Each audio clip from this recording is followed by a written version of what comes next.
Well, something I've been asking everybody published about is we've had some high-profile exits in terms of editorial assistants and other folks who've left who've left their publishing houses and been very vocal about reasons why on Twitter and Mhm. elsewhere. And we know that the turnover has been a little bit high in publishing, but it's been high everywhere because we're coming out of a pandemic and people are reprioritizing what matters to them.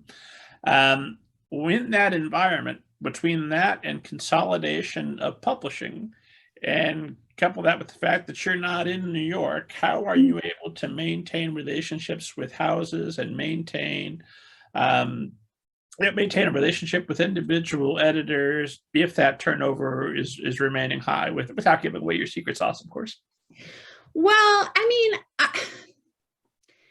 I would say yes, turnover is high, and yes, consolidations are happening all the time, and that sort of changes the landscape. But I do feel that, I've been working in publishing now for 18 years, and there's always a revolving door of characters in different publishing houses, and they're always moving here and moving there and changing careers and new people coming in, and that is just part of it. And keeping up with who is where and when and what they want is a huge part of the job of being an agent, and it's a huge part of what we as an agency or any agency does, is we share those resources with each other. So we keep a lot of records about who is where and when and why and what they do and do not want. We have, that's sort of the power of being in a group of agents, is that you can share all of that resource with each other. And so, yeah, you are just have to stay on top of it all the time. It's something we do daily. We talk about who is where, and we update our records all the time.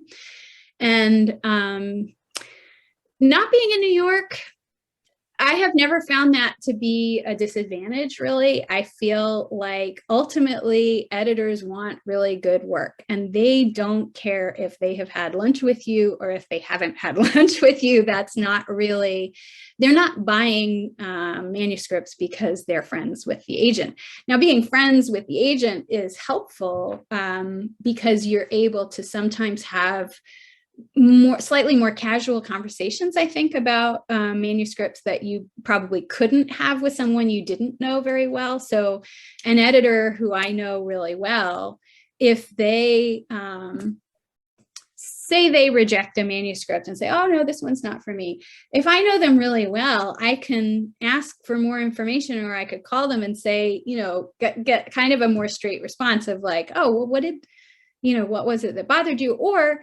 I could even show them something that isn't fully formed yet and say, this probably still needs some work, but I just wanted to gauge your reaction. I might be able to do that with an editor who I have a really good relationship with, but if it's the first time I've ever met the editor, I'm not going to ask them for those kinds of favors. And so it's a little bit more cold, I guess, when you don't know the editor as well. But ultimately, they just want to find manuscripts that they love, and it doesn't matter if it's coming from me or somebody else. If they love the manuscript, they will want to work on it. So I think for me, the main thing is just maintaining a list of high quality, and always, always, always being kind and professional with everyone that I encounter. And eventually, yes, there are people who you just find over time that you've had a long relationship with. It just happens naturally. And in some cases, the people that I've had long relationships with, date back to when I was still an editor, and they were like an assistant at such and such, and then you just happen to stay in touch, and now they're at this place and you're at this place, and now they're the editorial director of such and such. It just happens that your careers are sort of maturing at the same rate, and then you have a nice rapport with someone. And then if that person moves to another house, that relationship moves to the other house. You don't lose the relationship because they've taken a different role. And sometimes people pop up that I knew way back from my Walker London days, and that's always kind of interesting. But yeah, you stay in an industry long enough and people will start to become, you'll have relationships with people for sure. This is another reason it's crucial not to be a jerk, because that will definitely Yes, not being a jerk, I would say, is like the number one goal all the time. And it should be for everyone. And I love that move. Let me gauge your interest in a submission or interest in a manuscript, because it's not an official submission, and you know whether or not they might be interested, and you get the feedback. Look at that. That's a next level agent thing right there. That's yeah.